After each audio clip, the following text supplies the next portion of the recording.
ಪರಿಚಯವೇ ಇಲ್ಲದವರಂತೆ ನಟಿಸುವ ನಿನಗೆ ಕರ್ಮದ ಏಟು ಸಿಡಿಲಿನಂತೆ ಬಿರಲಿ.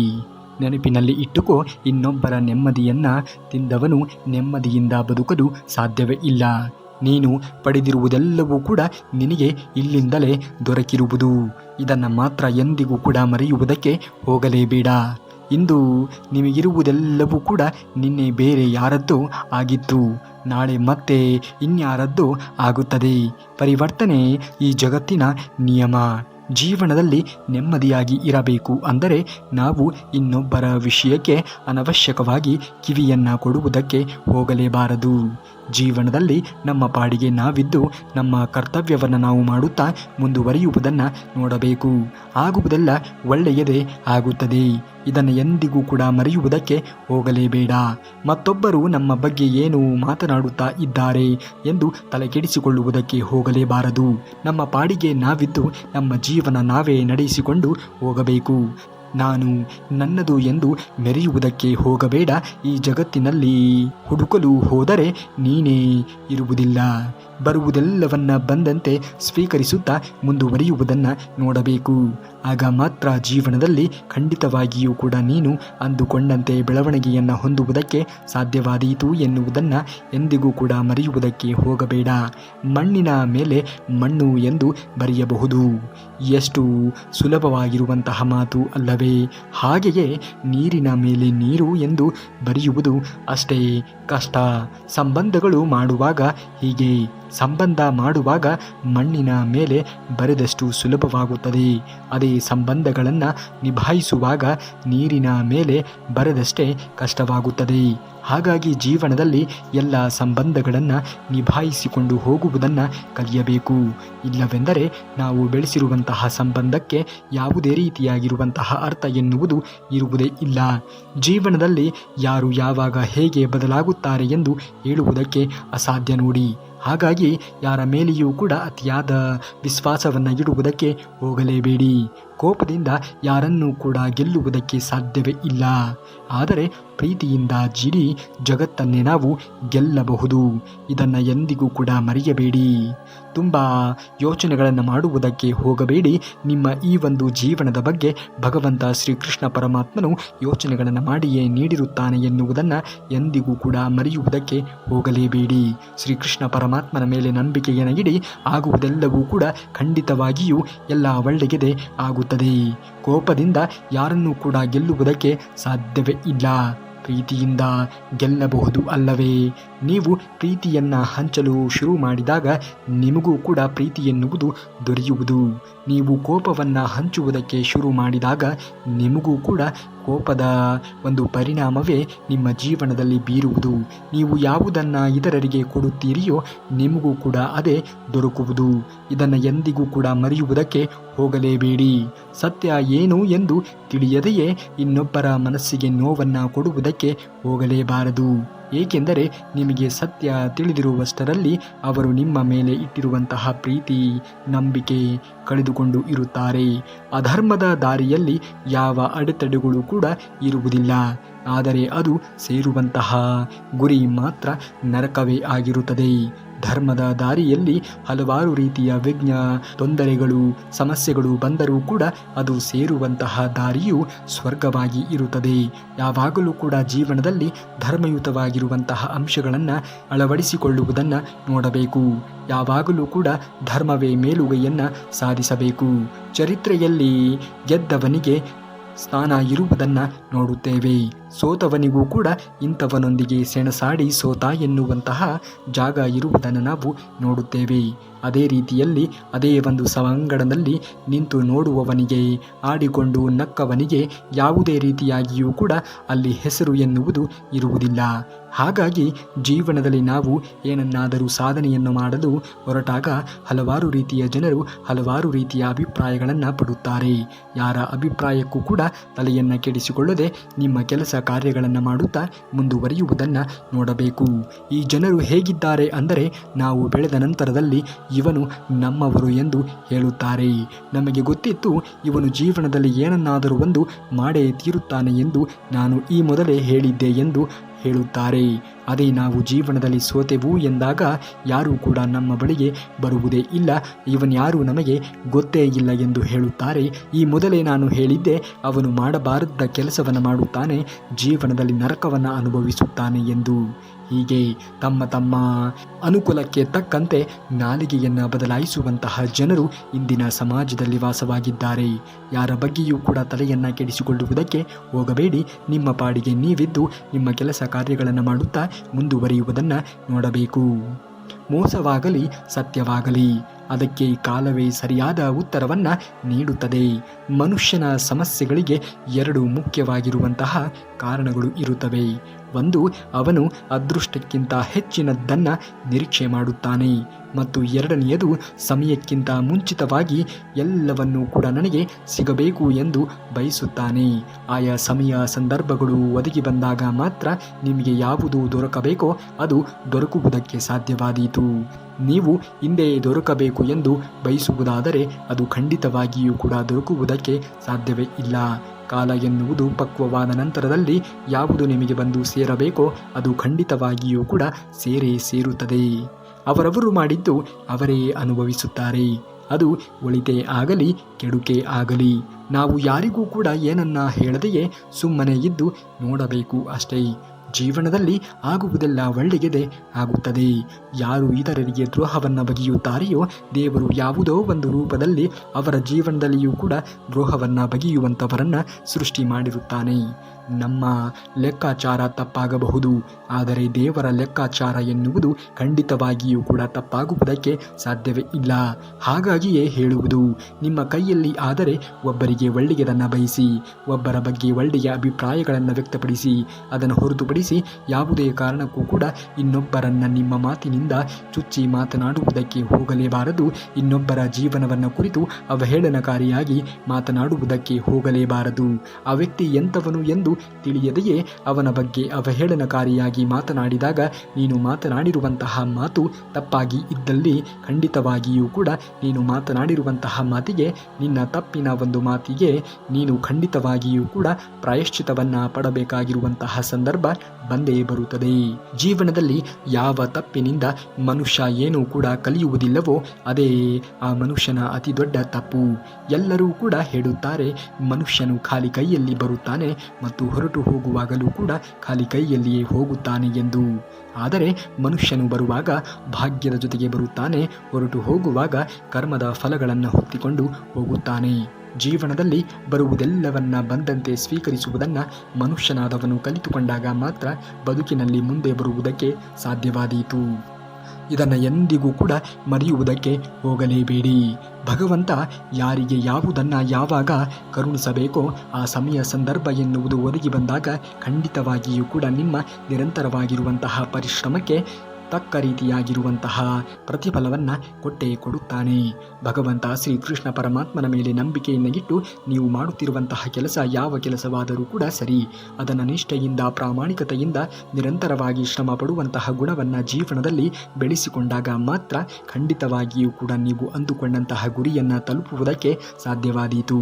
ಮಾಡುತ್ತಿರುವಂತಹ ಕೆಲಸ ಸಣ್ಣ ಕೆಲಸವೇ ಆಗಲಿ ದೊಡ್ಡ ಕೆಲಸವೇ ಆಗಲಿ ಅದರಲ್ಲಿ ಯಾವುದೇ ರೀತಿಯಾಗಿಯೂ ಕೂಡ ಭೇದ ಭಾವವನ್ನು ತಾರತಮ್ಯವನ್ನು ತೋರಿಸುವುದಕ್ಕೆ ಹೋಗಲೇಬಾರದು.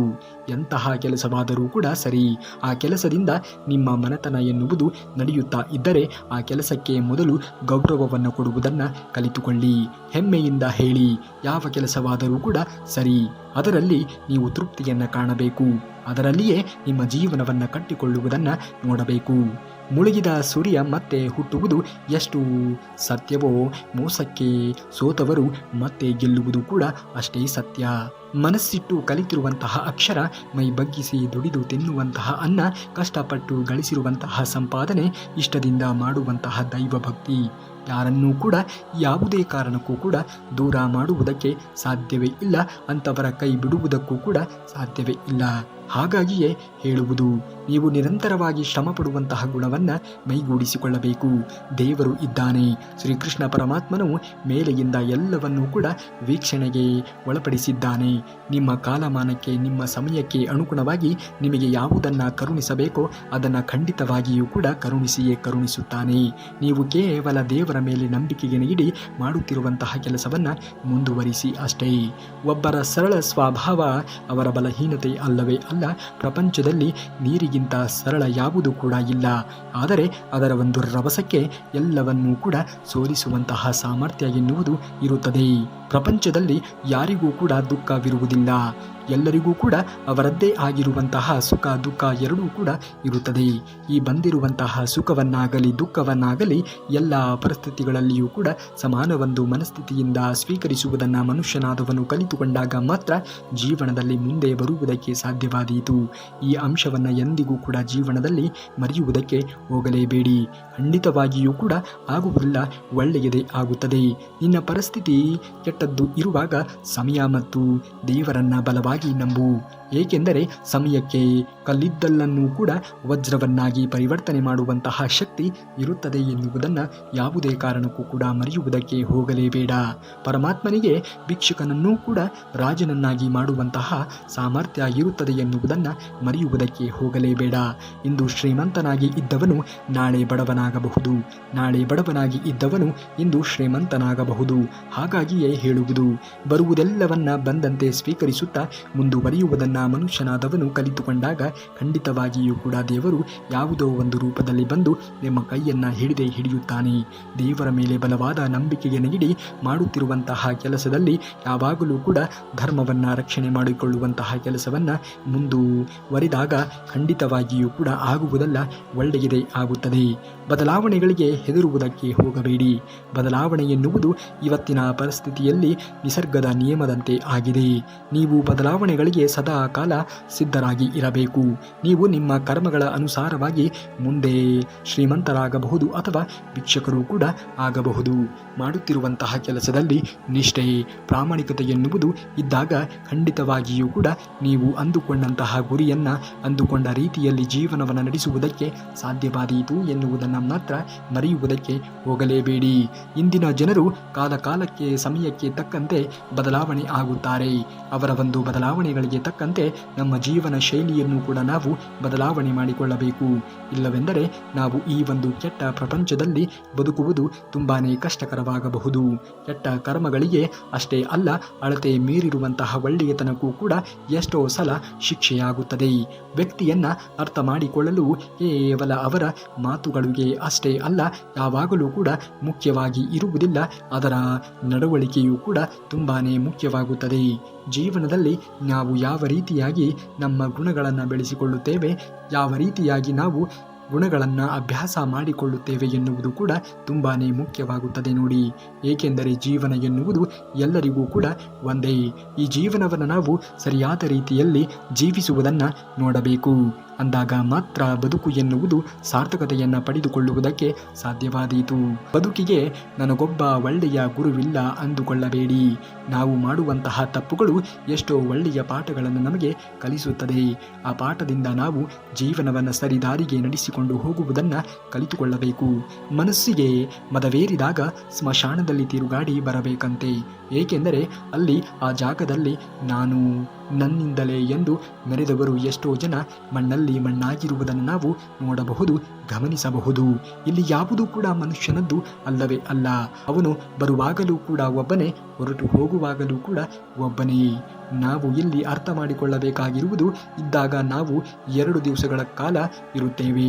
ಆ 2 ದಿವಸಗಳ ಕಾಲ ಸರಿಯಾದ ರೀತಿಯಲ್ಲಿ ಜೀವಿಸುವುದನ್ನು ಕಲಿತುಕೊಳ್ಳಬೇಕು.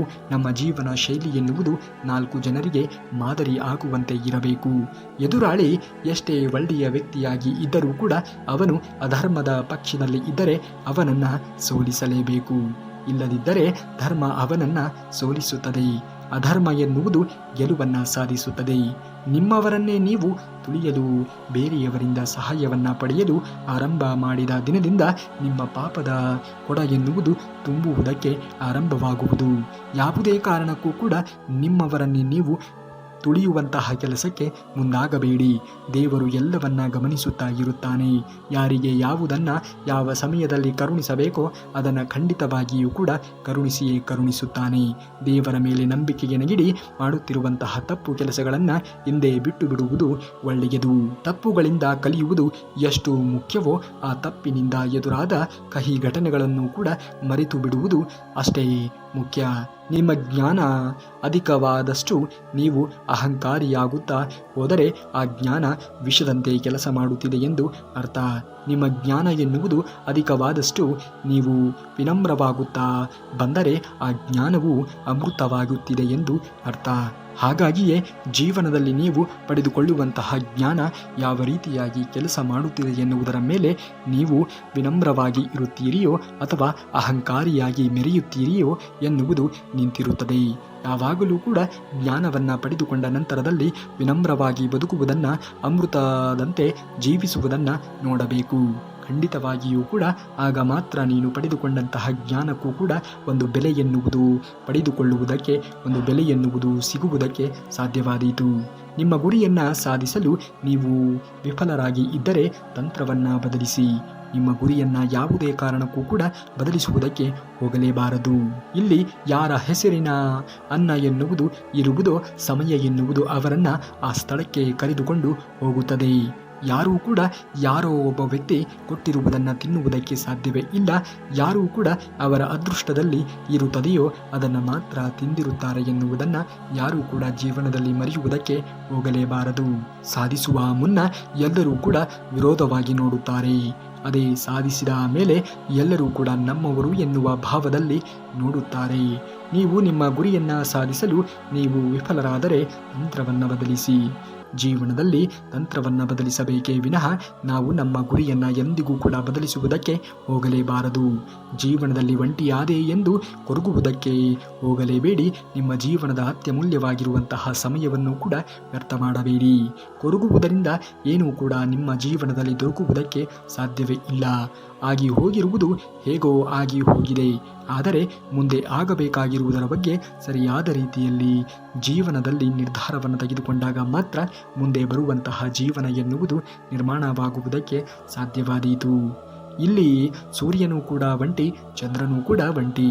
ಆದರೆ ಅವರು ಇಡೀ ಜಗತ್ತಿಗೆ ಬೆಳಕನ್ನು ನೀಡುತ್ತಿಲ್ಲವೇನು? ಒಂಟಿಯಾದಾಗಲೇ ಮನುಷ್ಯನಿಗೆ ಗೊತ್ತಾಗುವುದು ನಾನು ಏನು ಎಂದು, ನನ್ನೊಳಗೆ ಇರುವಂತಹ ಸಾಮರ್ಥ್ಯ ಎಷ್ಟು ಎಂದು. ಹಾಗಾಗಿ ಜೀವನದಲ್ಲಿ ಒಂಟಿಯಾಗಿ ಇರುವುದನ್ನು ನೋಡಬೇಕು. ಆ ಒಂಟಿತನ ಎನ್ನುವುದು ನಿಮ್ಮನ್ನು ಜೀವನದ ಅತ್ಯುನ್ನತವಾಗಿರುವಂತಹ ಹಂತಕ್ಕೆ ತಲುಪಿಸುತ್ತದೆ. ನಿಮ್ಮೊಳಗಿನ ಒಬ್ಬ ವ್ಯಕ್ತಿ ಎದ್ದೇಳಬೇಕು ಅಂದಾಗ ನೀವು ಖಂಡಿತವಾಗಿಯೂ ಕೂಡ ಒಂಟಿಯಾಗಿ ಇರುವುದನ್ನು ಕಲಿತುಕೊಳ್ಳಲೇಬೇಕು. ಆ ವ್ಯಕ್ತಿ ಎನ್ನುವುದು ಜಾಗರೂಕತೆಯನ್ನು ಹೊಂದಿದಾಗ ಮಾತ್ರ ಜೀವನದಲ್ಲಿ ನೀವು ಬೆಳವಣಿಗೆಯನ್ನು ಹೊಂದುವುದಕ್ಕೆ ಸಾಧ್ಯವಾದೀತು. ಆ ವ್ಯಕ್ತಿಯನ್ನು ಹೊರಗೆ ಎಬ್ಬಿಸುವುದನ್ನು ನೋಡಬೇಕು. ಸೂರ್ಯ ಚಂದ್ರರಂತೆ ನೀನು ಇಡೀ ಜಗತ್ತಿಗೆ ಬೆಳಕನ್ನು ನೀಡಬೇಕು ಅನ್ನುವಂತಹ ಅವಶ್ಯಕತೆಯೇ ಇಲ್ಲ. ಯಾವ ವ್ಯಕ್ತಿ ನಿಮ್ಮನ್ನು ನಂಬಿರುತ್ತಾರೆಯೋ, ಯಾವ ಒಂದು ಬಂಧು ಬಳಗಗಳು ನಿಮ್ಮನ್ನು ನಂಬಿರುತ್ತಾರೆಯೋ, ನಿಮ್ಮ ಮೇಲೆ ಅವಲಂಬಿತವಾಗಿ ಇರುತ್ತಾರೆಯೋ, ಅವರ ನಂಬಿಕೆಗೆ ದ್ರೋಹವನ್ನು ಬಗೆಯದೆ ಅವರೆಲ್ಲರ ಜೀವನವನ್ನು ನೀನು ನೋಡಿಕೊಂಡರೆ ಸಾಕಾಗುತ್ತದೆ. ಅವರ ಬಾಳನ್ನು ನೀನು ಬೆಳಗಿಸಿದರೆ ಸಾಕಾಗುತ್ತದೆ ಅಲ್ಲವೇ? ಹಾಗಾಗಿಯೇ ಹೇಳುವುದು, ಆಗುವುದೆಲ್ಲ ಒಳ್ಳೆಯದೇ ಆಗುತ್ತದೆ. ಜೀವನದಲ್ಲಿ ಏನೇ ಆದರೂ ಕೂಡ ಎಲ್ಲವನ್ನ ನೀನು ಎದುರಿಸುತ್ತಾ ಮುಂದುವರಿಯುವುದನ್ನು ನೋಡಬೇಕು. ಜೀವನ ಎನ್ನುವುದೇ ಹಾಗೆ. ನಾವು ಊಹೆಯನ್ನು ಕೂಡ ಮಾಡಿರದೇ ಇರುವಂತಹ ತಿರುಳನ್ನು ನಮ್ಮ ಜೀವನದಲ್ಲಿ ತಂದುಕೊಡುತ್ತದೆ. ಆ ಏನೇ ತಿರುಳುಗಳು ಜೀವನದಲ್ಲಿ ಉದ್ಭವ ಆದರೂ ಕೂಡ ಆ ಎಲ್ಲ ತಿರುಳುಗಳನ್ನು ನಾವು ಮೆಟ್ಟಿ ನಡೆದಾಗ ಮಾತ್ರ ಬದುಕಿನಲ್ಲಿ ನಾವು ಅಂದುಕೊಂಡಂತಹ ಗುರಿಯನ್ನು ತಲುಪುವುದಕ್ಕೆ, ಅಂದುಕೊಂಡ ಜೀವನ ಶೈಲಿಯನ್ನು ಅನುಭವಿಸುವುದಕ್ಕೆ ಸಾಧ್ಯವಾದೀತು ಎನ್ನುವುದನ್ನು ಯಾವುದೇ ಕಾರಣಕ್ಕೂ ಕೂಡ ಮರೆಯುವುದಕ್ಕೆ ಮನುಷ್ಯನಾದವನು ಹೋಗಲೇಬಾರದು.